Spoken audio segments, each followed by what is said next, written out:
My good friend John Sledge likes to say, everything begins and ends with our waterways in Mobile.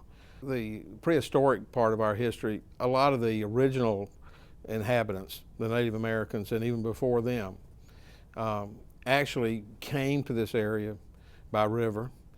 Some came overland, and a lot of them ended up settling along the river because of the food supply, fish and shellfish and so on. And also the transportation system allowed them to move up and down the river and across the river. But also I think it was because of the access to the Gulf of Mexico too. Same thing's true of all the European explorers and then later settlers who followed them, the French, Spanish, and British. They all came here for the same reason. Eventually they came here because they wanted to gain a military and diplomatic foothold in the New World. But I think originally some of the early explorers who came from Europe and came up out of the Caribbean and what have you, they came here because they were interested in the waterways. They were interested in access to the interior via the waterways.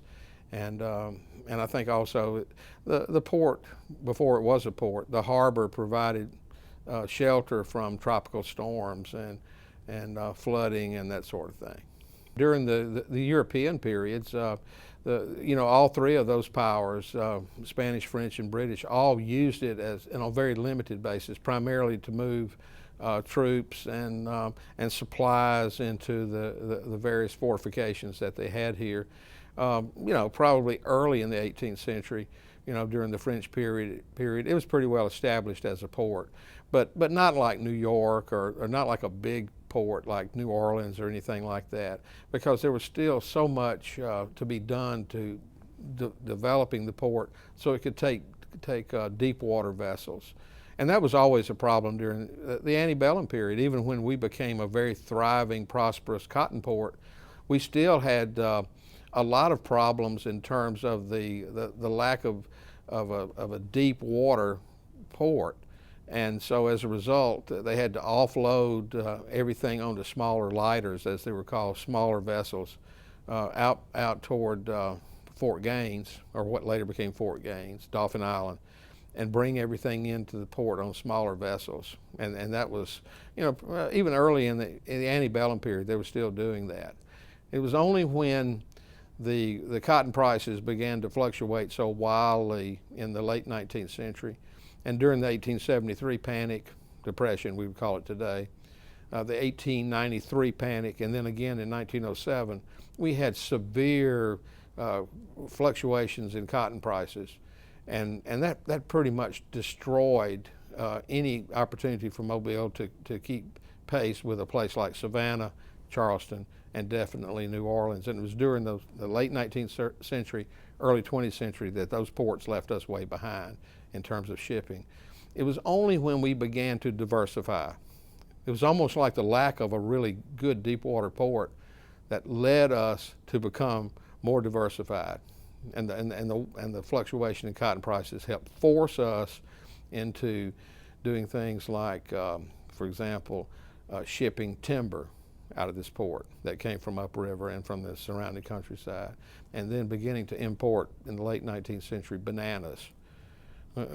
Mobile had one of the first automatic banana unloading machines on the docks in the late 19th century of all the ports in the Gulf. The cotton trade actually sort of went in another cycle up, but then in 1914, with the outbreak of war in Europe, we could no longer ship cotton to Europe, and so that caused another crash in cotton prices in 1914. And between 1914 and our entry into the war, Mobile was a port that was really in the economic doldrums. But we did get one residual benefit from the war. We began to build ships for the first time in Mobile, and we began to build primarily victory ships and ships that were used to transport troops and then some other smaller vessels. But that was the beginning of our shipbuilding phase in Mobile, which really it continued on into the 1920s, and then it sort of was put on hold. And then with the December 7th, 1941, that changed again.